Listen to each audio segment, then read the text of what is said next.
So, I got a couple of hours till I check in. So let's have a look inside the London Transport Museum. Cue that intro.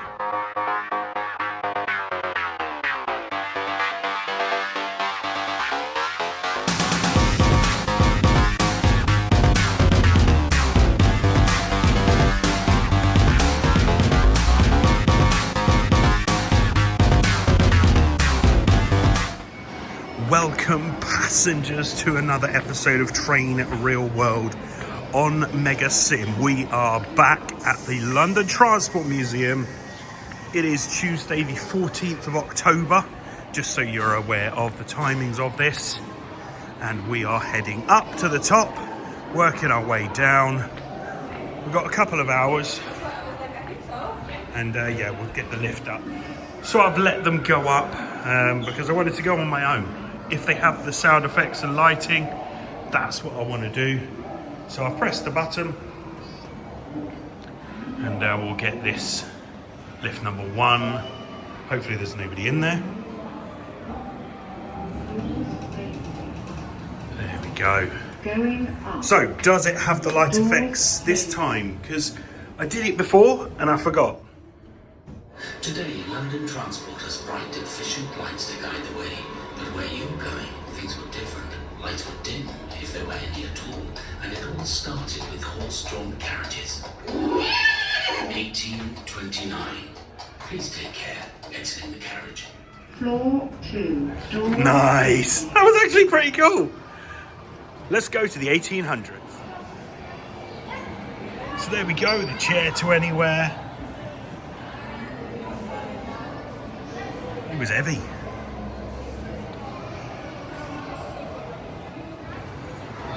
It was a very bumpy ride, but yes, there are a few school things here as well, so I'm going to try and keep these off camera, of course.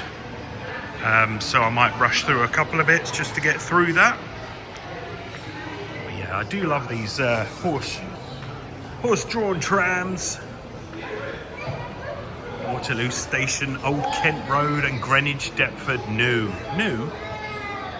Okay, let's go down.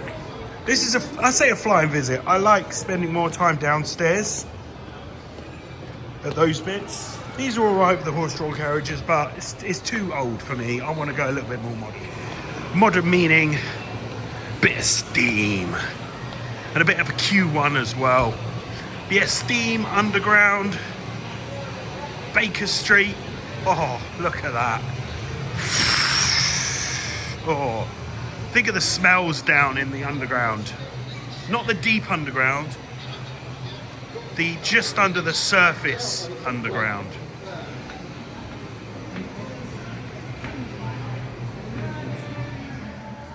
And yeah, toilet water softener, the Inner Circle Railway. King's Cross, St Pancras, Euston Square. This is kind of where we came in today. But we are at Covent Garden. That's the Metropolitan Metroland. With some lovely underground posters. The clocks, ladies only carriage as well. And some moquette seats too. Wow, that was actually really good. You've totally missed this, but I've been here for an hour and we went through these images all down here. So what I'm going to do is I'm going to do a quick tour myself of what was mentioned and we'll go from there. So starting with this image, as you can see, the hustle bustle of the London Underground, but Mind the Gap is there. Because that was something that was brought in the 60s, Mind the Gap, because of the gaps between some of the stations. And then we started talking about Embankment, where there was the guy that made the announcement, and then it went digital a few years back and he died and the wife came down, used to listen to it, and then it went. So powers that be, Embankment Station, you'll hear you hear that instead of electronic Mind the Gap. So well worth going to Embankment for that. That was Barons Court Underground, but not Embankment. So this is Aldersgate. which, as you know, has changed names. And this is the first electric lighting. There was Edgware Road where they tested it, but this was the official first one. As you can see, this was in 1880 at midnight. So yeah, really nice to see the electric lights being used, because what they had before with the subsurface is you had the daylight or gas lighting, but this is when they started going electric. Going to the next one here. Here we are at Piccadilly Circus. And as you can see here, you've got this boy and this guard here having a look. You've got the light boxes here telling you where the train is going next with 38 tube stock. And then you've got this one in Kilburn, where you've got the outside bit, looking at all the all the grounds, the trees, because only 45% of the underground is actually underground. We've got the DLR, so when they brought out the Docklands, big massive port, closed down eventually in the 80s, was barren. They wanted to build something, but they couldn't get an underground. So London Transport said, have that instead. And as you can see, these are two different pictures. Look, a very small DLR, probably construction workers in there. This is a longer one for 2025. And we've also got the new DLR coming as well. Doesn't really show too much of a difference on the changes, but have a look at the skyline of Docklands from the 90s. So this was 1990 up to today. We then have this one, which is, Seven Sisters. This is the Victoria line. So the Victoria line had these ticket machines. These were the first ones with a little luggage bit in between, with ins and outs. And then eventually you had those bits where you kind of had to, the barriers there. And then you've got this one, which is the newer station. And this was St John's Wood, where you've got the brand new ones, with also the disabled or the bigger suitcase luggages coming through, and also with the Oyster. Now, with this, we still kind of have this sort of thing, not the really old one, but that with the Oyster on top. So it's still nice to see the really old-fashioned ones kind of still in use. Not as old as this one. This is 1969. As you can see, though, you've got the Railway Children advert, Mash Get Smash, stuff there, showing you the day, the year that this photo was taken. Then you've got this one here where he's walking through. You've got Lillian Skinner, Hammersmith Palais. You've got Nestles. I'm calling it Nestles because back in the day it was Nestles. Now we say Nestle, but back in those days it was Nestles. And then down this one is like a similar thing where the man's on his own. And we've got these pieces of artwork, 270 stations.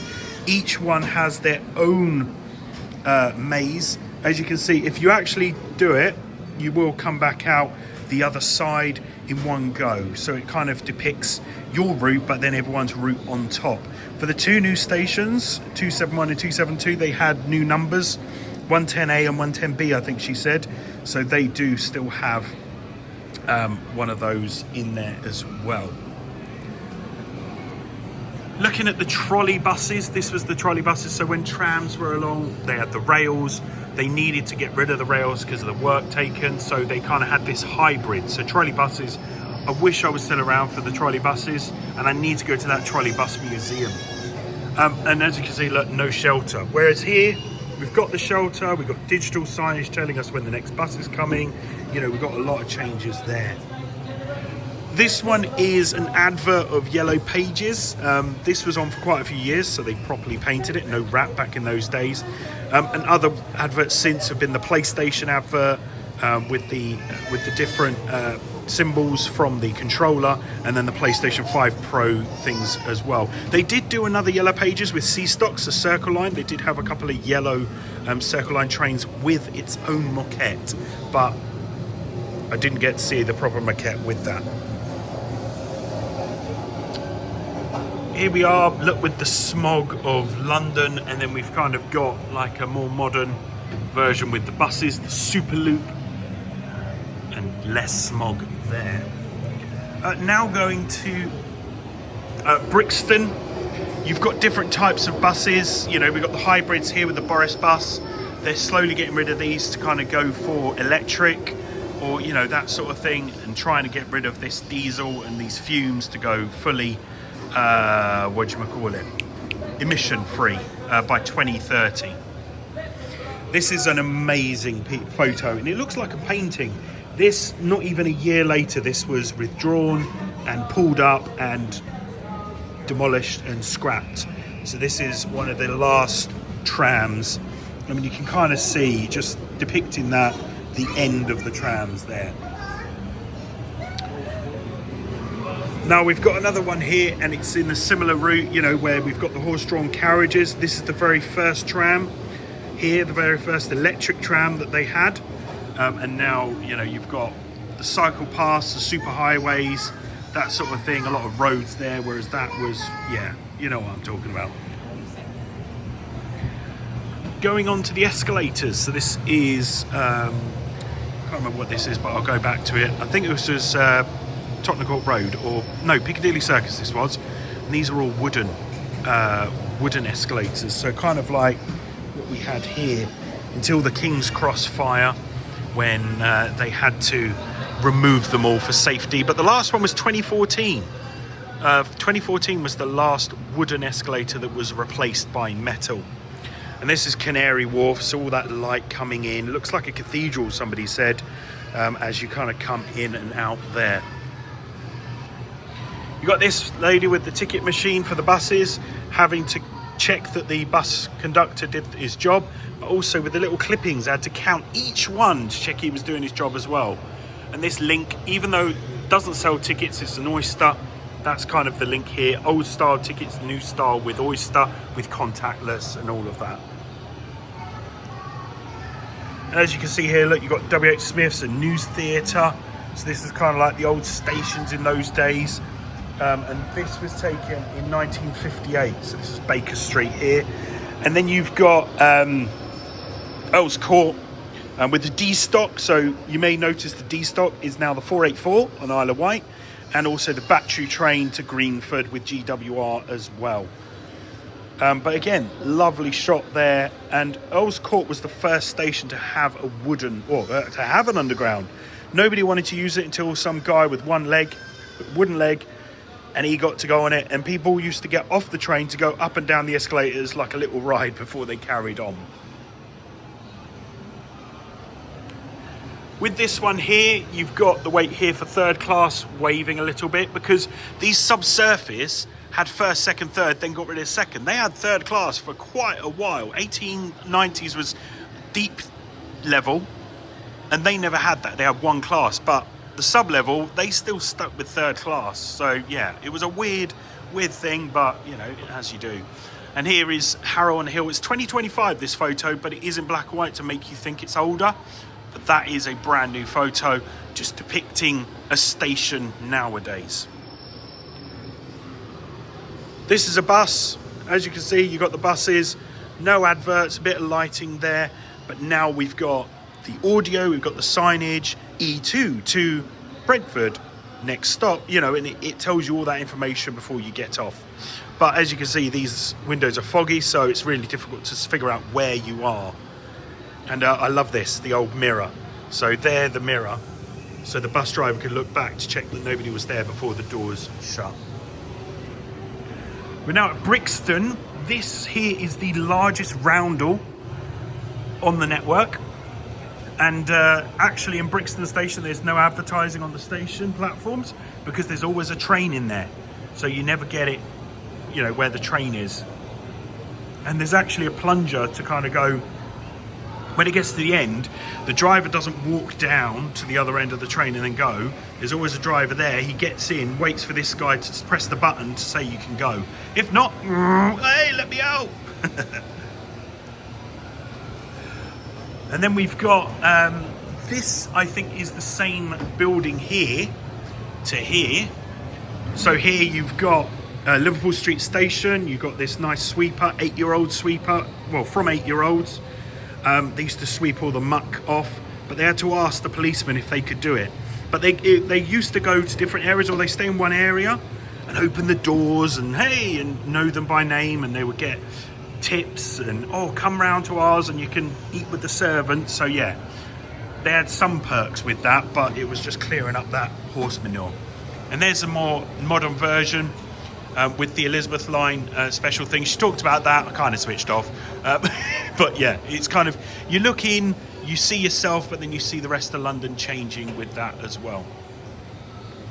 So yeah, that was pretty much it what we did. There's the Uxbridge station and other such things. But yeah, that was just a quick 11-minute talk for an hour that I had. But yeah, really enjoyable. So let's have a look at the rest of this museum. So here we go, one of the first electric locos. This was just powering the train. It's a big loco. As you know, all of that is underneath the trains now, but we had that one massive big thing there. Then you've got the Q stock. So this is something that was quite dangerous back in the day because the electrics were all connected.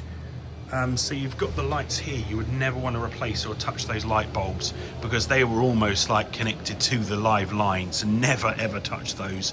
Nowadays it's separated, but you can also see it because when it goes around corners, the left and the right would turn off, you know, and that sort of thing. But yeah, this was the Q stock. A friend of mine, his dad used to drive these, so he was on it back then, and yeah, he remembers these very fondly. But this one in particular is a district line and circle line train. And then we kind of come down to the front.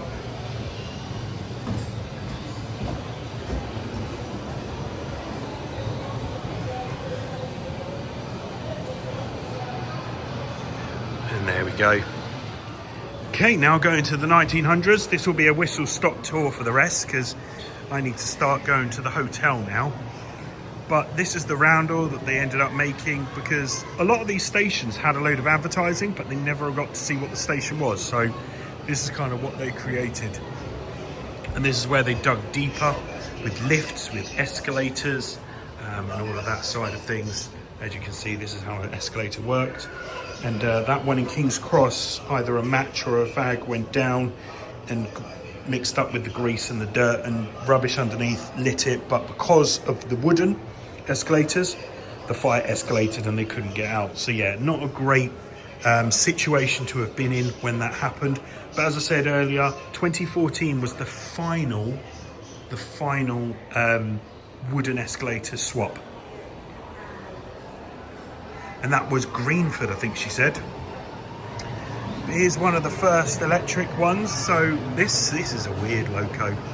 And they used to have a simulation of this back in the day. They've since replaced it with others, but yeah, so you've got these crank here, but look at the power, just so close. You didn't want to touch it, but come on. So you had the brake there and you know, handbrake, brake, and the power. And where did you sit? It's like you stood. That's kind of what you did on this train. Couldn't see much, but you saw a lot more than the guys in the carriages because you had these tiny little windows. Because it was underground, you didn't need the windows to see out, so there was no point in putting glass. And this is kind of what they had in here. But because you couldn't really see, you had people that would be at the ends going shouting, "This is a stop you're at." But yeah, those windows are pretty bad, aren't they? And then they started getting bigger windows and you can see where you were going. Here's the history of the roundel, London's signature. This is one of the original ones where it had those diamonds on there as they built that. And yeah, look, bus stop has that similar roundel shape as well. And oh look, the save icon. One of my favourite parts is the 38 tube stock. Now you can actually go on a 38 tube stock. That is at the depot and it does special services from the depot out to different areas. I did do one to Uxbridge a couple of years ago. But yeah, it's actually nice to be on this. Wooden floors, and yeah, as you know, this was the 483 stock at Isle of Wight back in the day, and before that got replaced by the D stock 484. But this is a Northern Line 38 stock. This is kind of in the middle, so you've got your light switches, and this is kind of where the guard would be, opening and closing the doors for you, whereas now the driver does all of that. Somebody is on the simulation for the 38 stock, but I can do that at home. nice posters there, and we've got the buses and other things here. But yeah, come and visit the London Transport Museum and the depot in summer months. There, check those dates as well, because that is even better. It's got like a lot more history, a lot of tours and things like that. So try that out.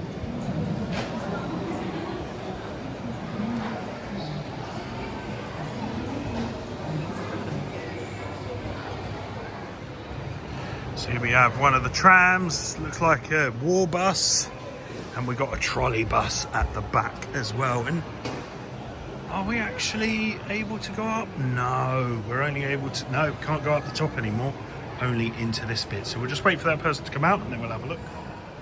So yeah, coming in, oh, I was going to walk into that glass, that perspex, but yeah, we've got a nice tram here. Nice, yeah, not very comfy seats. Would have been quite rough, quite like that, but nice one. Carry 22 passengers inside and 32 outside. 32 outside? Oh, upstairs, yes.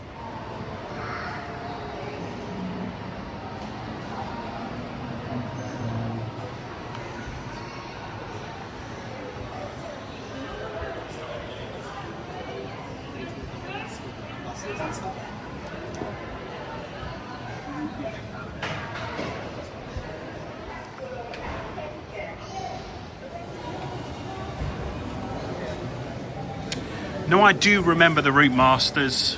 I am old enough for the Route Masters before they went out. You still get them out and about, mostly on special trips. Where you can, oh, somebody's coming out. So yeah, you can still travel on these if you hire them out. There's all sorts of different things. Oh, perspex. But yeah, I remember going on these buses in London. It was great. And then just running, jumping off at the back. But they didn't want that. They didn't want people skipping fares and all of that stuff. That's why the Boris buses have the back, but it's always sealed now. You have to go from the front. So that does it for our trip to the London Transport Museum. Hopefully you enjoy coming along with me. But if you did like it, give it a thumbs up. Lets me know that you care. Subscribe for more videos from the Mega Sim, and our Train Real World daily clips as well will still be carrying on. I will see you on the next video. This is Mega Sim out of here. See you soon, guys. Bye.